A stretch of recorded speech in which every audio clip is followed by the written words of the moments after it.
steal some of his stats, even though Aghanim Scepter has been nerfed. You're still taking 70 attack speed, which Yeah, doesn't matter during overpower, but... Against Ursa, Don't build the Ags in that matchup. There you go. Just don't go Ags. However, Ursa's not bad versus Morphling by any means. See if Gaimin can deal with the bad rune luck here. As Tundra collapsed with all three in that Arcane Rune Rolling Thunder. This is very efficient. They're just going to clean him up. Nice blast Easy off kill. land, a big first blood. So you said the advantage goes to whoever starts building that momentum, and for now that nice is take. going to be Tundra. It got nerfed last year. There's no it already Wraith got Pact taken anymore. out. Wraith Pact. If anything, Wraith Pact might get buffed. They're going to win another TI. This team's terrifying as another roll is going to come through off that Arcane cooldown. Yeah, remember, we did have a bit of death. a pause, but it was an Arcane Rune Rolling Thunder, so it came back very quickly. And a third death now for Gaimin Gladiators as a whole, but two specifically for Quinn. That provide their own disable. I mean, I think if he was getting runes and he was the one pushing the tower, it'd be fine. Instead, he's getting rolled on a third time. Third death for Quinn Callahan. Where's the help? Well, it was going to be a portal, but Ace canceled that one. AY 2000 will use it to get back to lane. He's like, all right, sweet. Even Gaimin's own spells are working for Tundra here, and now they're going to outnumber Ace top. They're going to Push against him. Skiter, this is a pretty bold move. dyrachyo actually TP'd in to fight this one. Turning into the Ursa, that's a pretty interesting idea here. He's going to keep up with Skiter and get this kill. A great rotation from dyrachyo. Once again, the Gaimin Gladiators carry. Sometimes his aggression pays off in spades for... This is not the defusal reveal they really wanted out of this Pangolier. A lot of it's going to be minutes even being worse. He wasted. gets hit by an arrow here. Oh, it's perfect! Ace lines it up with the pit, and tOfu just fully trusts in their teamwork to land. Beautiful stuff. AUI is going to die eventually as well, but the big kill, a kill streak being taken away from the Moonlight Shadow move, or excuse me, a smoke move. Now the Moonlight Shadow is going to be used to help the smoke land. They're going to get in melee range of 33. 33 gets off the Bramble Roar, but very likely he will fall to Quinn here as another Chakram. The roar. And it's the Whirling Death that cuts him down in the trees. Going to progress in this game now that it is unpaused. You like that transition? Yeah, I do. Take some notes, kid. And 9 is going to smoke up. Age is still up for 2 minutes here. Doesn't Quinn have that is Maelstrom. the target again. Deadly. He is in a position to be able to get a decent Timber Chain, but he's got to get up to the high ground, and he's not going to make it. Boy, Tundra really hate Quinn. That's what I'm getting. They are sending him a message this game, and it is, you are not going to scale. Yeah. Damage is overwhelming, and that Helm of the Overlord is finished, so push time for Tundra. Every kill they get is going to result in objectives, and Seleri. Any extra pickoffs will ensure that they can get this tier 2 tower. Seleri will be showing up to the fountain is the same time that Quinn's coming out of it. I have to imagine it's going to be a Blink Basher at some point there as well. And Diffusal Maelstrom for 9. He's just going raw damage here. Arrow lands, but the Rolling Thunder is going to be able to stop Gaimin Gladiators from immediately killing Sneyking. Now, Quinn was able to finish up that kill, but if they can get the Underlord in exchange, it's well worth it. And the damage being laid into Quinn as well. AUI with the impetus. That was just all the Dragon impetus in a roar there, man. That wasn't even the big core targets. AUI did 1,800 to him. Yeah, he only got level 3 enchant. Usually he maxes it out, but in this game, he went level 3 enchant and then went back, maxed out impetus. So that's why he did so much damage there. He had no cooldown on it. Hurt. It's just gonna be straight Hurricane Pike on top of Grove Bow for AUI. Smoke and a Moonlight Shadow. The two teams are gonna crash into each other here. It's going to be 33 who's going to be the target first, but they don't have an opening disable. 33 just runs away, and Quinn, he's going to be targeted once again to get hit by the Rolling Thunder Rising Timber Chain, so he dies to the Ursa as a result. Gaimin Gladiators retreat from yet another lost engagement against Tundra. 9 rolling it up and rolling it out of there as he gives the cover for them to be able to finish off Ace. And they just abandon Ace on that backside. The instant Quinn gets stunned. Yeah.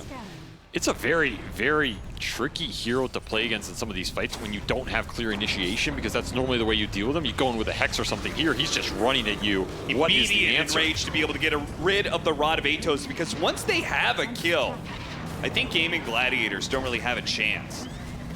It's a 4 versus 5 with a lineup that just cannot seem to fight back right now.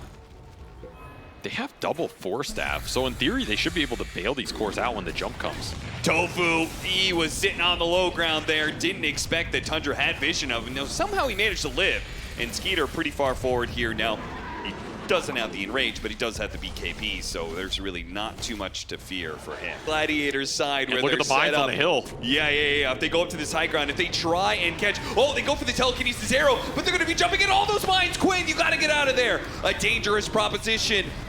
They try and challenge Tundra on that high ground, with Tundra also having Aegis and Cheese. I mean, they got the ult out of the Ursa, and they just cleared through 9 instantly. A super sick arrow by tOfu. I don't know if 9 could have dodged it at all. Little time comes down to how Ace 33 just knows. Yeah, he's going to find Ace here. That's trouble. He can pop the BKB to keep up with Ace, but if he loses detection of him, if you manage to get up the TP off and then get out of sight again, it's possible. I mean, there's nowhere to juke. Oh, yeah. The problem is going to be in this situation, Ace. If he TPs, he's going to reveal himself, and then the Moonlight Shadow Fade Time comes back into play. He probably gets roared during that period of time. Quinn, he's also going to get caught. Oh, no. Blast off, chains it, to roll it up, chains that stun after the blast off even further. Whew. Tundra cooking right now. They just passively sit back. I would agree with that sentiment, and this smoke is designed to do that. They have Shivas on the Timber and Butterfly on the Morphling. About as good as it's going to get here. Need the good jump. You need an arrow. Oh, this is the perfect jump. 9 dies at the start of the fight. And now they're going to catch more. AY 2000 trying to Hurricane Pike himself backwards here. Sneyking also trying to cover him, but I do believe Gaimin Gladiators should be able to catch at least 1 hero out of this. If not 2, it's going to be the Enchantress who dies first. And tOfu nails the arrow. Beautiful stuff. Gaimin Gladiators. A start of the comeback here as they bring back a net worth lead from 14K to 10.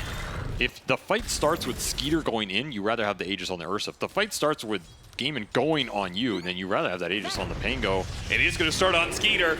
He's the one running through the river when Gaimin Gladiators went for a smoke and Moonlight Shadow move. They don't get the kill on Skiter, but they get the enrage out of him. Now they push to the high ground, looking for other heroes.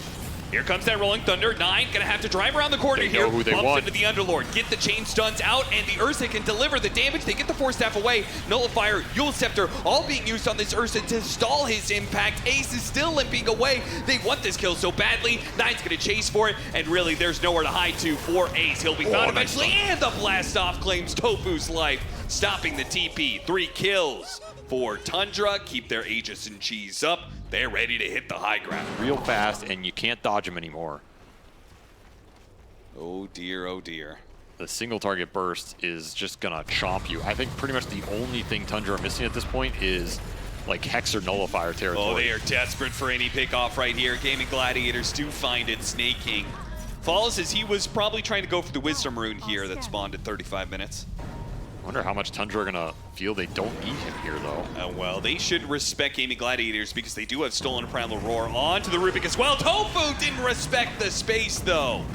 He gets too close, trying to defend this mid tower, and immediately Tundra, who are lying in wait, pounce on it. That helps into the 21,000 net worth lead that Tundra have built up. They've got a lane of barracks ahead, and they are trying to stop Gaimin Gladiators from getting out of the map. Yule Scepter into an arrow. Skiter, he's going to be stalled up a bit. This is a double damage Morphling. Of course. Oh, he's going to kill you. Oh, and he almost finished off, and he does manage to get that kill. Now dyrachyo starts bleeding into 9. This is perfect for Gaimin Gladiators. Kite out the Ursa. 15 seconds left on the Aegis. They're going to take it away from him by force. Still up. 10 more seconds here. dyrachyo. He's got the attack speed. dyrachyo goes for the back line. The arrow almost landing on a Sneyking. Not quite good enough. Skiter pops BKB, running away, running because he doesn't have a TP. They're going to keep chasing after him, and eventually dyrachyo is going to catch up. A Yule Scepter, an arrow, and that is going to be 2 deaths for Skiter. The support's coming in huge for Gaimin here. That was another stolen roar on the Rolling Thunder. Now, Roshan isn't actually going to be up, and this is going to be really interesting because if this stalls enough, Roshan is going to spawn and end up going to the other side of the map. Wants to force it. This is very aggressive. Dive Bomb going to be used onto the Underlord. He's going to try and burst him during this enraged timer. The Disarming can't see him. Oh no, they didn't have the detection. Now the Beastmaster almost getting popped. dyrachyo does get bashed up once. Use that Ogre Seal Totem to try and get away, but he managed to finish him. dyrachyo gets that 1 hit to finish off the Beastmaster. 1-for-1 exchange so far. AY starts leading into Quinn. Beastmaster buyback. Finished off the Sneyking. He jumps in off the Ursa. Oh, and the that's bash. Quinn going down. That he is does a not clutch have the bash. buyback. You rather be Hurricane Piking than Sproinking. Gaimin Gladiators did set up for a fight at this top part of the map. Oh, that Just mine. oh, the mine! Gives Sneyking a heads up, but he doesn't get off the taser in time. Now they're going to start jumping forward. Dyrachyo looking for more kills with a level 26 Quinn. How did he get these levels? He's got the double chakram now. Yeah, this leads down to 6K.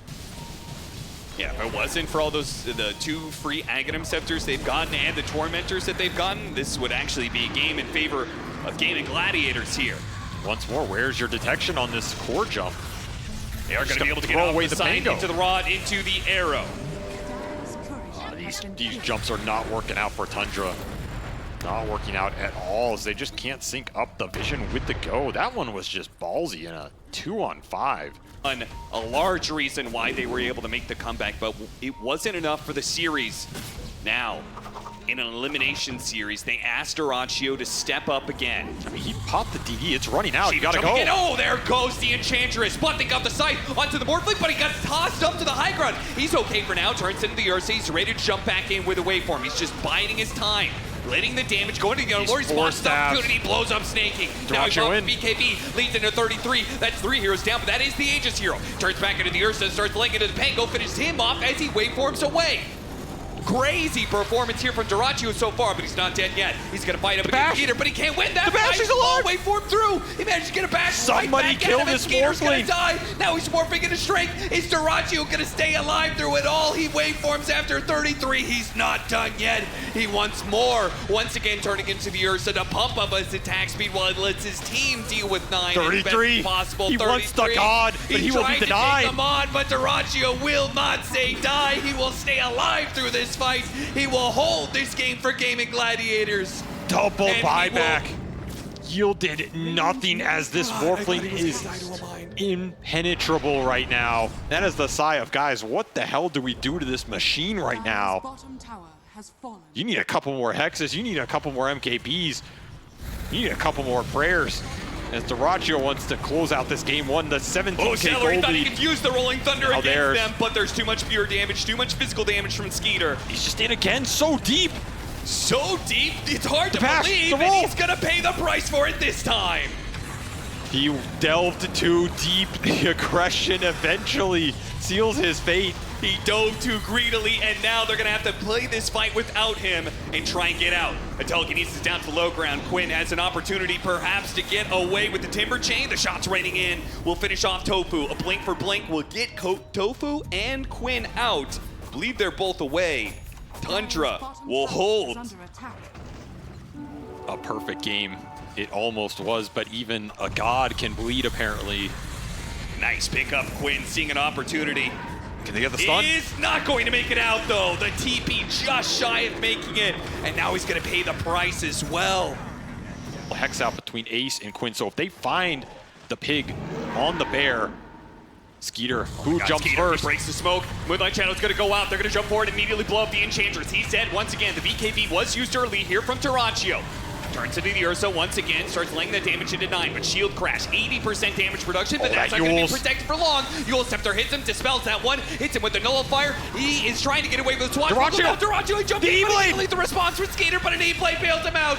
dyrachyo can now go back in with the waveform on top of 3 heroes, finish off 1, a second one dies. Now he's going to finish off 33 as well. The Beastmaster dead with an arrow back in. Skeeter, no, that didn't actually get him. Land. He comes back in, pops his BKB, and he's Skeeter looking for heroes to hit. kited. He can't actually get anything. He finally starts swinging onto the Underlord, but the taser causes him some issues. He doesn't have an range for another 5 seconds, and he will die as well. Tundra will have to play against 5 with limited buybacks here. There is going to be no Pango, no Enchantress. Skeeter is gonna have to come back.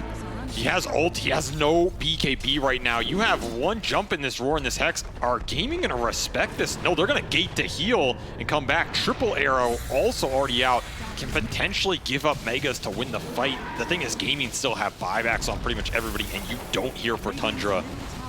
This is a hard lane to give up. You don't have Glyph. Quinn is gonna scout. Immediately aside the vice, put onto the Ursa. Force Staff gets him away. Impetus Could be them giving up the buildings for it. No. Jumps in, Skiter. He's Immediately gonna be nullified. nullified. He has to use the enrage, slowed down by the chakrams. It is so hard for him to get away. Yule Scepter, now the arrow coming in, blocked by the board. He sees an opportunity to jump back in, but so does dyrachyo. He goes through, decimates the back line, almost getting 2, but 33 limps away. Pain goes back. Put back onto the Enchantress. They need the They're chain-stunning him. pure damage coming in. Dyrachyo gets another waveform away, and Quinn finishes off yet another hero. It's gonna be no techies now for the defense. And Gaimin are going to run it in through for the Megas here. No glyph as well. You got to jump it. You got to jump now. Skiter. He's got a Linken's on him. Take How can your you pick. stop this guy? The answer is they can't. They give it up. But maybe they get too close. A dieback now. Once again, Quinn finds the opening. Dyrachyo's in pretty deep. He'd be able to kite around Skiter. Oh, Radavatos nullifier. The Primal Roar goes down. Skiter can't live though. Nine stuck off the Chakrams are map. Too much. Yule Scepter arrows. It's too much.